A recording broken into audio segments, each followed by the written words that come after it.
So the campaign has already gotten your mail for the day. Oh, they're getting so much mail. When I came, Republican presidential candidate Donald Trump is showing us the mail he's been receiving from supporters around the country at the lavish Trump Tower in New York City. And those are real letters. Those are not corporate letters. Those are not letters from Exxon. these are handwritten. Those are not letters from General Motors. Those are letters from people. His corporate headquarters and opulent penthouse are high in the sky here. But his campaign for the nation's highest office is run from a sparse fifth-floor space on a shoestring budget with the simple guiding philosophy, let Trump be Trump. And on this day, he seems to be happy with the results. You see the polls came out, right? Yes, the Quinnipiac, yes. Spending time with the candidate on the campaign trail and here at Trump Tower has given me a unique perspective on how his unconventional political style has brought him to a place in the campaign few had predicted. Do you feel like you're at an inflection point right now in your campaign?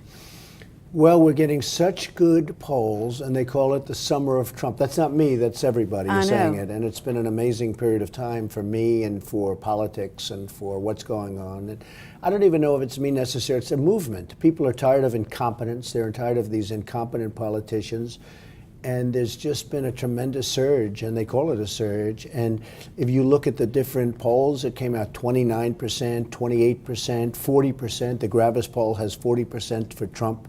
And that's with 17 people in a race. So 40% when you have 17 people is a lot. Right. So there's a tremendous movement going on, and I think a lot has to do with the incompetence of politicians and the government doing so poorly. Well, the reason I ask if you're at an inflection point, because to put it in your pageant parlance, you know, I mean, it's kind of been, it's not a summer fling, clearly, your polls show that, but you're maybe going from the swimsuit competition to the talent competition, and you're about to introduce your tax plan. You've already done your immigration plan. So do you feel now is the time to show more substance, more meat on what you're going to be doing as a presidential candidate? Well, you know, Monica, I think I've been showing a lot of meat and a lot of substance, but people would like to see it in a plan. And the funny thing is, it's mostly people such as yourself and the writers and the journalists and maybe the pundits that would like to see like a 4-page plan or a 20-page plan or whatever it may be. I don't think the people care. I think they have confidence in me. They know what I do is right. You know, the problem with a plan is that point 1, point 2, then you have to change point 3. I'm talking in real life. Right. And it sort of doesn't work that way. You have to be flexible. You have to move. And as the boxers say, you have to go with the punches. Well, I'm going to do that because the pundits want it. But the truth is I may end up with much better than what I'm projecting because it's all a negotiation. And the people understand that, but the political people don't. In some ways, it will show where your thinking is and what direction you want to lead the country. That is true. If you become elected. So let's talk a little bit about the broad outlines of where you might go. You said you want to simplify the existing tax code, probably. What do you think you might do on corporate taxes? You've complained about corporate inversions. Right. Corporate inversion's a huge problem. And, you know, honestly, there's a number of things you can do. You can go to a fair tax. You can go to a flat tax. You can go to a lot of different things. I think the quickest and the easiest is simplification of the existing tax code. But we have some ideas for. I understand the tax code probably as well as anybody that's ever done this because I've lived with it for many years. It's extremely complex. You spend millions of dollars on accountants and lawyers and all of this. You have deductions on top of deductions, and then you have givebacks, and then you have takeaways, and I mean, it's ridiculous what's going on. So simplification is the fastest way, and could be the best way. And we'll be announcing it in the not too distant future. But I want to lower corporate taxes. I want to lower the rates. I want to get people to pay fair, but I want to bring taxes down. You know, we're the highest taxed nation in the world, number one, by almost any standard. When you add regulations and all the other things to it, then there's not even a contest. But I want to bring down taxes. I want to simplify taxes. And we want to have something that's going to give people an incentive to do great things. You know, conservatives are the backbone of the Republican Party. And in the past, you've supported a single-payer system, of a health system, and assault weapons ban, I think, and abortion rights. So how do you get conservatives to trust you now? Well, I've never been a big fan of the whole abortion thing, but you have to understand, in fact, in interviews I said, I hate the concept, but I wasn't a politician. I never really focused on it. Nobody even asked me the question. I mean, how do you feel about abortion, or how do you feel about single payer versus something else? Single payer could have worked years ago, but we have a much more, and this was many years ago that I said maybe that would work. And again, that was a maybe. I wasn't a politician, but it could have worked. It can't work now, and it can't work well now. The concept that I have for insurance, which I think will be fabulous, because Obamacare is two things. Number one, the premiums are through the roof. The deductibles are ridiculous. You'll never get to use it unless you get hit by a tractor. And the premiums are going up. No, the premiums are through the roof. They're up 40, 50%. Obamacare is a disaster. Not only that, it's costing the country a fortune.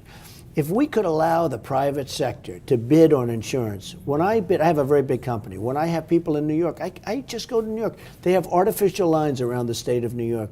People from Iowa, people from California, people from New Hampshire, people from Connecticut, they can't even bid on my insurance. And the reason, Obamacare is great. You talk about campaign contributions. Obamacare is great for the insurance companies. The insurance companies are making a fortune with Obamacare. But they have these artificial lines around each state, and you'll get one bid. We don't get any bidding. If we opened it up, and the only thing the government should do is make sure those companies that are competing are strong financially. Other than that, they shouldn't even be involved. You would have great insurance, great health insurance, and people would be proud of it. You don't drink, you don't smoke. I presume you didn't take drugs, and you did that with your children. That seems a very conservative lifestyle. Is that something that was important to you growing up, and how did you enforce it with your children? Well, as a parent, I'm curious. Right, it was very important. I get a lot of credit because Ivanka's been so terrific. I have, Eric is in the business, and Don, and I have two younger children. But I have been asked a lot, your children seems to, knock on wood, I think good. So far, so good. You always have to knock on wood because who knows what happens, right? But they are great children. I was always very strong, no drugs, no alcohol, no cigarettes. And I'd say cigarettes because it's a good thing to say. I'd add it. But no drugs, no alcohol, no cigarettes. And I have so many friends of mine that are really smart guys, people that you report on. They come and they say, what do you think, what do you think? But their kids are into alcohol or they're into drugs. I mean, drugs are now the main thing, but they're into drugs and they won't be able to compete. What's one thing that you would like people to know about you that they don't, especially those who are dismissive of your campaign? Well, I think the one thing is I'm a nice person. I love helping people. I have great relationships with people. People think of me as not necessarily nice, but they think of me as very competent. It was very interesting. A woman heard a speech, and I got a very high poll number, but on leadership, I was by far the highest, by many times. On finance and economics and the economy, I was number one by many, many times. I was killing everybody. But what about niceness? Except on niceness, I was like last. And I said to the people, it was crazy, a CNN poll. And I said to the people, I said, sort of interesting. Number one, I think I am a nice person. I help people. And a woman came up to me, she said, but are you nice enough to be president? I said, I hope I am. I think I'm a nice person. I have great relationships. But I think this is going to be an election based on competence, and we need competence. Enough with the niceness. This country is in bad trouble. We need competence. And I've said it to a lot of people, Monica. This is going to be an election based on competence. It's enough with the nice. We're tired of being beaten up by China, by Japan, by Mexico, by every single country that does business with us. And I think it will be an election based on competence. So you have all the perks of being the president now. I mean, really, but you don't have the weight of the world on your shoulders. Are you sure you really want to be president and you can never turn it off? I want to make the country great again. Is this fun? It's okay. I had no idea I was going to do this well this fast. I thought it would be much longer, and we have to keep it going because we still have a long way to go. But this country has such potential. I love the country. I loved also, though, my other life. My other life, I was never really private per se, but I was pretty private by comparison to what's happening now. We're going to do a fantastic job. I'm enjoying it. We are going to make this country so amazing again. And the word again is very important because you have to add that in. It was great. I think we can make it better than ever before. We have to unleash it. People have lost their spirit. With 93 million people wanting to work. They want to work. But when you came home last night from South Carolina, Right. and you got your steak, and did you think, I'm like exhausted? Do I really? No, I was wanna exhilarated. The crowd was phenomenal. The standing ovations and everything else.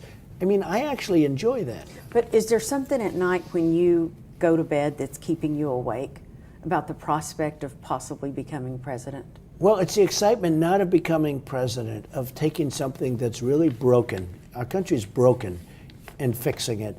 You look at Baltimore, you look at Ferguson, you look at St. Louis and Chicago and different places where they're having nothing but problems. And we have powder kegs all over the country. We need jobs, we need spirit, we need so much, but our country's in serious shape. And it's not the excitement of maybe winning. And, we have a good shot, but it's the excitement of really making it great again. And that, to me, excites me more than anything else. But you, as a billionaire, as a businessman, and even when you and I talked about your stock portfolio, and when you sold a bunch of your stocks, you said, I really like to do things that I can control myself. In the stock market, you can't control. That's right. If you are president, you can't control everything. I mean, do you agree or disagree that being president is not like running a business? I do, I agree, but it's also, I think it's running a business, but you have to have heart. You have to take care of women's health issues. You have to take care of poor people that they're never going to have a shot. And you have to take care of African American youth who have never been in a worse position than they are right now. The unemployment rate is like 55%. They can't get jobs. I think that we actually do have a lot of control. I'm not saying you control everything, you don't. But certainly I have a lot more control that way than sitting in, a beautiful Trump Tower on Fifth Avenue and running my company. I think I can make a big difference. If I didn't think I could make a difference, I wouldn't be doing this.